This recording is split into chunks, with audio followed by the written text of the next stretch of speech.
Thank you, all of you, for joining us this afternoon. Let's begin with Mr. Jadhav. Let's begin with you. Gandhi and Ambedkar, today intrinsic, indispensable part of India's political thought. To have Gandhi and Ambedkar by your side gives you moral currency in the eyes of people. And understandably, both the right, the left, the centrists want a piece of Gandhi and Ambedkar. But as we invoke him, as we try and appropriate him, do we truly emulate him is the question. And what is the true path to seek and the true address to the legacy of Mr. Ambedkar and Gandhi? Thank you. Thank you for letting me join this distinguished panel. As far as appropriating Mahatma Gandhi and Dr. Ambedkar is concerned, one has to take a look at two aspects of that. Appropriation of a persona or appropriation of invocation in terms of invocation. The mic a little closer. Can you all hear him at the back? Can you hear him at the back? Raise your hands if you can hear him. Okay, great. Go ahead, sir. Okay. Just a little closer. When we are looking at appropriation of Mahatma Gandhi and Dr. Ambedkar, we have to look at it from two different dimensions. One is appropriation in terms of persona, and the second one is in terms of invocation of ideas. As far as appropriation in terms of persona is concerned, in respect of Mahatma Gandhi, what has happened is, for majority of Indian population, Gandhiji remains highly venerated as the father of the nation. That veneration has neither gone up or gone down. It has remained, it has not been waxed or waned over a period of time. However, there are two sections of society, at least two sections. One section which calls him father of appeasement. They have been very vocal talking against him. That has to some extent appropriation gone in the opposite direction of appropriation. Second is a set of society, a section of society, staunch Ambedkarites who dislike him for Pune Pact that took place between Mahatma Gandhi and Dr. Ambedkar, for which they think that they have been a political loser. But on the whole, for majority, veneration has remained more or less same. On the other hand, as far as Dr. Ambedkar is concerned, there is a complete transformation. There is a complete change in terms of appropriating Dr. Ambedkar's persona. The change has been simply phenomenal because people have now realized that Dr. Ambedkar's scholarship covers the entire spectrum of human rights. And therefore, what has happened over a period of time is that Dalits, every constituency has a large chunk of Dalits as well as OBCs, and politicians who are very conscious of that, they are inclined to, which is very obvious when such large chunk of people have their allegiance or sympathy for Dr. Ambedkar. For any political party which does not own Dr. Ambedkar today or does not list him among the top icons of the party, they are certainly going to lose Dalit votes and large part of OBC votes. So therefore, getting into that vote bank, there is a phenomenal change in terms of appropriation of Dr. Ambedkar as a phenomenon. As far as the second aspect is concerned, that is the invocation of ideas, let's talk about Mahatma Gandhiji first and then about Dr. Ambedkar. Okay. As far as Mahatma Gandhi is concerned, I would surmise, my feeling is that mostly there has been a lip service and there has been a part invocation of ideas. If you, for example, take the seven social sins that were given by Mahatma Gandhi: wealth without work, commerce without morality, politics without principle.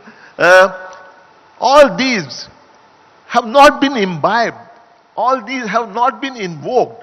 While Mahatma Gandhi remains as a moralist idol for the country as a whole, I think in terms of ideas, mostly there has been a lip service, exception is the Panchayat Raj institutions which have been created in the last 75 years. That is clearly vindication or invocation of Mahatma Gandhi's ideas. As far as Dr. Ambedkar is concerned, as I was saying, people are realizing that Dr. Ambedkar's great scholarship, Dr. Ambedkar was an intellectual colossus, and his contribution spans the entire spectrum of human rights. And with the spread of education and with the emergence of a strong Dalit middle class, and with the government of Maharashtra and the government of India together publishing the works of Dr. Ambedkar, he has written 22 volumes, and each volume has several part volumes. So his huge contribution, that is recognized, and since his scholarship spans a very wide range of human rights perspective, more and more Dalits, remember that Dr. Ambedkar in his time could not get all Dalit castes together, but after his death, what has happened is that with the spread of education and so on, now all Dalit caste and in fact entire deprived community, deprived classes, deprived and underprivileged classes, they look at Dr. Ambedkar as a messiah, and that has led to more and more invocation of his ideas. So invocation, yes, but as we invoke him, are we embracing both of them? Invocation, appropriation at one end is different than actually embracing and emulating. Tushar Gandhi, I'd like to bring you on this conversation. We talk about these two icons, these two stalwarts, whose own interpersonal relationship were as complex as what their legacy is. How do you view it in the current context where, they're suddenly back into the center stage on a national political level as well, be it the left, right, centrist, everybody wants to invoke them. Have we been able to emulate them truly? Before I start into your question and answer your question, I will be guilty of paying lip service to both these great icons of Indian democracy if I don't begin with registering my strong condemnation of the draconian persecution of Indian independent media that has been launched by the government of India in the last couple of days, reprehensibly the day after Gandhi Jayanti. That itself shows how much we understand Bapu, because I think if they stand for anything, the two stand for liberty, freedom, and for the rule of law. And unfortunately, day by day, we are seeing the erosion of these values. So that is where the country stands. I think the problem is with, as far as Bapu goes, it's with people like me who have made it our life's mission to be identified as Gandhians. And we have done the greatest damage to him because we have allowed his deification to happen instead of allowing his ideology to be his legacy. And when that happens, I think the legacy and the ideals die out, because it's so easy to pretend to worship. Go abroad, go and get your photographs with all the statues and things, and then come back and sit with people who fire bullets at Bapu's image or abuse him, parliamentarians who abuse him. That is where the whole issue is with Baba Saheb. I'm sorry to say that, but just like Bapu, also with Baba Saheb, the hurdle to understanding that great person has been created by the politicization of his legacy into, it's so sad that such a titan is today viewed as a Dalit leader. He is the leader of this nation, he is the leader of this republic, he is the icon of our constitution, but you go and talk about him and he becomes a Dalit leader. And these are the things that we need to be aware of, how hypocritic we are in our worship, also how insincere we are in our worship, and how we reduce ideals into rituals and then corrupt them as much as we want. So I think that is what we need to talk about and need to introspect. You know, while we are sitting over here, while we are intellectualizing the whole ideology, the forces of oppression are acting out there in society, playing out their agenda, enforcing their will. If we have to counter them, we, like Baba Saheb and Bapu, need to be out on the streets. And that is where the real homage to people like him would happen. Otherwise, it's mere rituals in a fancy manner or in a crude manner. And that's what we have done. That's why Bapu has been turned into a Mahatma, where Mahatma is nice to worship. Let's not study him. There are 100 volumes of his collected works gathering dust in every library where they are. And unfortunately, apart from the few, the same thing is going to happen with the collected works of Baba Saheb. The source of inspiration, the source of understanding, the source of learning, is being allowed to rot away on bookshelves. What kind of worship are we talking about? So I think lip service is the right thing, and that too insincere lip service is the way we should be describing what we have done to the legacy of both these great people. You know, Manoj, Mitta, I'll come to you, sir. Manoj, Mitta, you know, there's a certain contradiction to it, and Tushar Gandhi has made a point, so I'm going to come right back to that question. Because, you know, symbolism, totems, appropriation, all of that aside, but let's keep it in and take a look in the current context. He started the conversation about, you know, certain journalists who've been raided. But where we look at it in terms of these journalists, in terms of certain activists, those who seemingly follow the Gandhian or the Ambedkarite philosophy or ideology, today some of them are facing sedition charges, some of them are being called anti-nationals. Do you read this dichotomy, the contradiction in the trends, and how do you analyze that? Because on the surface, we eulogizing them, but in terms of you know, certain positions that we take, political and otherwise, we are in contradiction to them. Very well put. Sorry. Thanks, Preeti. That was very well put, and I'm happy to be following after Mr. Gandhi, because of his gesture of expressing solidarity with the journalists who were raided the other day. Being a journalist, I can't but express gratitude to him for that. And the specific point you made about Contradiction. sedition. Yeah. Sedition represents one major issue of appropriation, because you may recall that Gandhi was himself a victim of this provision of sedition. He was himself tried and jailed on that charge. And one would think that after India attained independence, and Gandhi was not the only one, even Tilak and others were put behind bars on this charge. Right? It was a provision that was weaponized by the colonial administration. And one would think that once India was decolonized, this would be something that the Nehru administration or the subsequent administrations would do away with. Right? And that's not what happened at all. So that itself shows how there is tokenism, there is insincere lip service, as he put it. And I would like to go a little, both Mr. Jadhav and Mr. Gandhi, gave the general context very well. I would like to go into the specifics of how each of the two major ruling parties that we have had, Congress and BJP, have appropriated these two historic figures in their own different ways because of their ideological... They have their own approaches. Yeah. Yes. So let me just dwell briefly on that. You know, Gandhi was somebody who, especially towards the end of his life, he was all about Hindu-Muslim unity. And that was the cause for which he laid down his life. Right?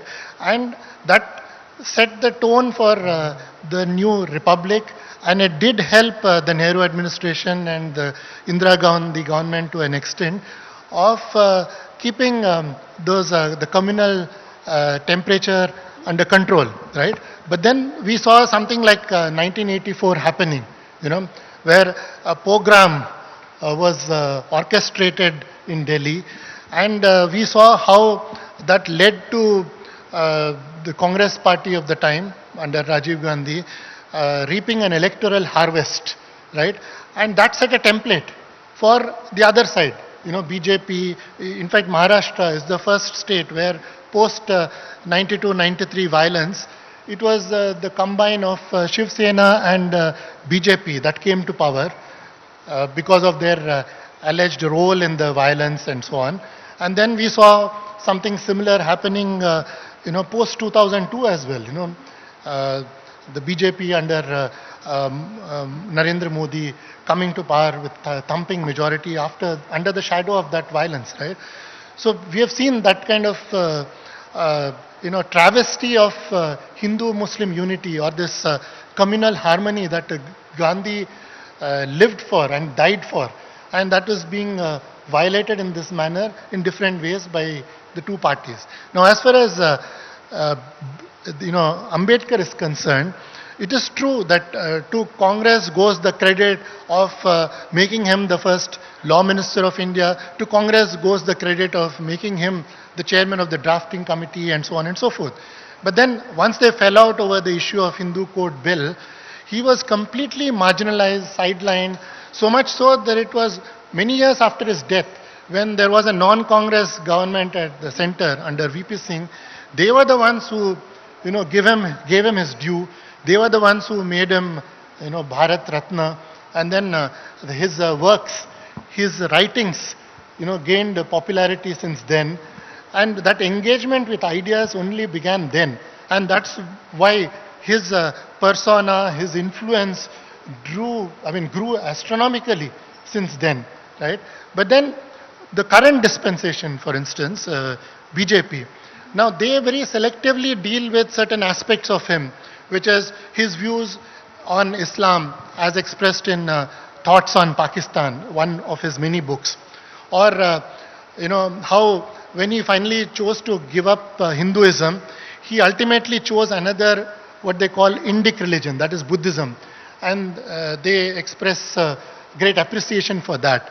But what they overlook, and very conveniently so, is that the bulk of Ambedkar's writings were a very scathing critique of Hinduism, of Hindu customs, of even Hindu scriptures.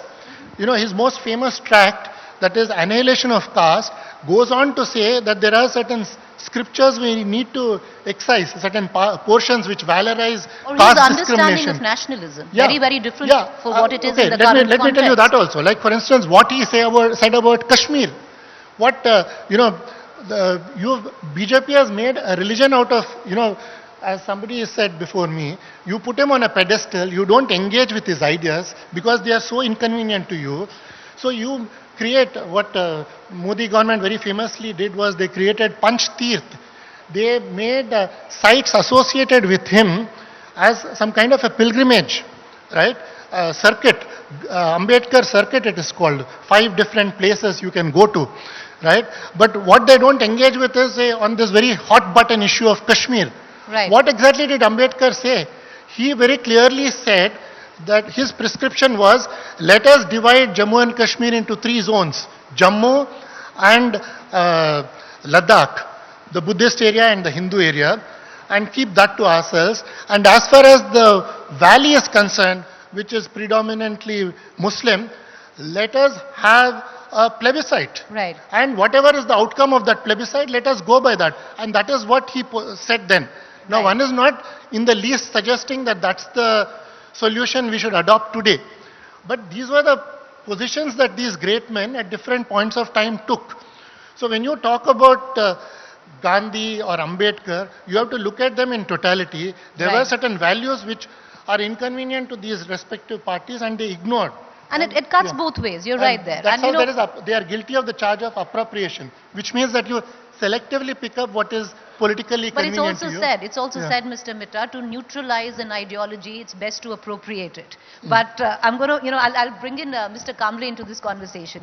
Let him, just want to bring him in. Mr. Kamble, Ambedkar was a realist. He was an iconoclast. We've hero worshipped him, put him up on a pedestal, something possibly he wouldn't have ever wanted. For you, how do you reckon would be his true legacy? How do you view his true legacy? मैं हिंदी में बात आप करता हिंदी में हूँ बात okay करिएगा जी कामले तो डॉक्टर बाबा साहब अम्बेडकर जी को अगर हम पढ़ेंगे तो उन्होंने उनका जो काम है बहुत ही वेरियस फील्ड में उन्होंने काम किया है he was a law maker he was a successful lawyer economist और बहुत सारी चीजें हैं तो पर्टिकुलरली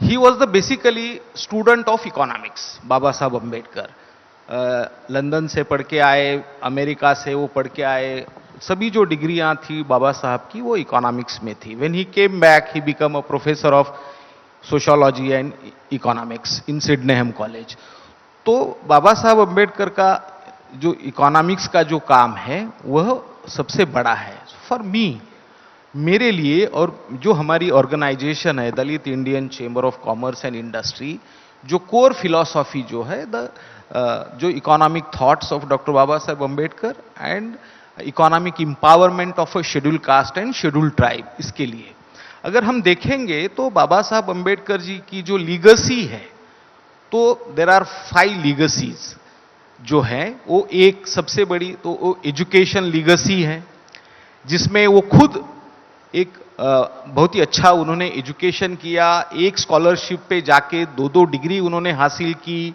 ओके तो एजुकेशन फिर उसके बाद में उन्होंने actual in practical peoples education society उन्होंने इस्टेब्लिश की so this is education legacy where we follow then there is a religious legacy for them he converted he embraced as a Buddhist तो उन्होंने Buddhist society of India इस नाम से एक institute बनाई that is a religious legacy जिसको हम कह सकते हैं फॉर इज सोशल डिफेंस उसके लिए उन्होंने समता सैनिक दल यह बनाई तो उस सोशल लीगेसी उसको हम कह सकते हैं और third is a political party RPI Republican party और इसमें जो 5th लीगेसी जो है जो हम लोग फॉलो करते हैं as a DICCI that is a economic legacy जो है और उनका जो काम है इस फील्ड में डॉक्टर जाधव जी तो उन्होंने लिखा भी है बुक्स भी लिखे हैं उन्होंने तो बाबा साहब का जो काम है for the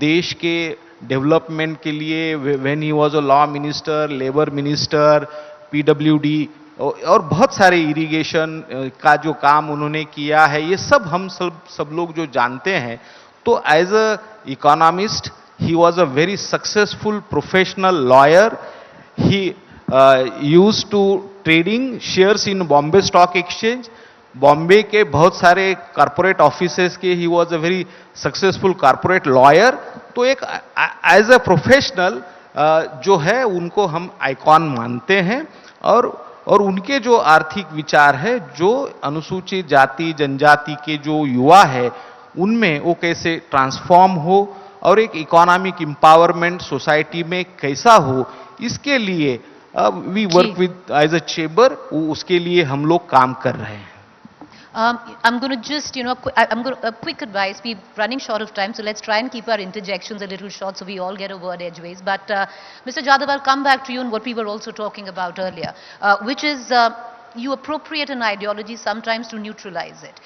Is it even possible that you have Gandhi and Ambedkar on the lips and Godse and Savarkar in your heart? Is this dichotomy real? No.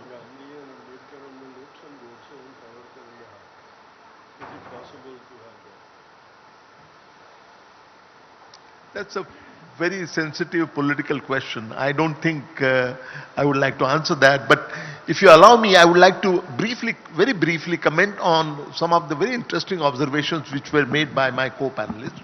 First of all, why was Dr. Ambedkar not recognized as a national leader to begin with? There is a reason. In all the textbook, he has always been portrayed as a leader of untouchables, and very reluctantly sometimes in some sources as the architect of the Indian constitution. That I say reluctantly because even that title was not given to him by Indian leaders. It was given to him by a foreigner who was the author of Pandit Nehru's biography. So we have been always marginalizing Dr. Ambedkar, and that has changed. So what has kept his legacy alive? His legacy has been kept alive over a period of time by simple people who sing songs, and if you look at the annual gatherings which take place on 6th December in Chaitya Bhumi in Mumbai, 20 lakh people come. And on 14th October in Nagpur, something of the similar order people come. And these are the people who worship him, who really have propagated his thoughts, ideas, and continued his legacy. And now, with more and more knowledge available about the scholarship and broad sweep that Dr. Ambedkar had, his idea of nationalism was not only snatching the power from the British. His idea was to construct a democratic republic. And this is something which is catching on, and that is why more and more people are joining that bandwagon. And But Mr. people Jadhav, are he also every said now the and then they're fetish to discovering. nationalism, Sorry? the fetish of nationalism can be destructive. Not- The fetish of nationalism can be destructive. It's something that was said by him. No. We're talking about the idea that the Congress leaders always had of taking the power from the British rule. As opposed to that, Dr. Ambedkar's idea was to awaken the social conscience of Indian people and to create a society, create a society which is based on democratic republicanism. That was the idea. Right. One more point that I want to make is that Tushar ji said that the volumes written on Dr. Ambedkar would remain like volumes on Gandhi ji would remain in the library. I seriously disagree with that because I know for sure how these ideas are propagating. Now in n number of universities in India, there are centers to study Dr. Babasaheb Ambedkar's ideas, and more people are taking PhDs and doing higher studies on that. So that is unlikely to happen.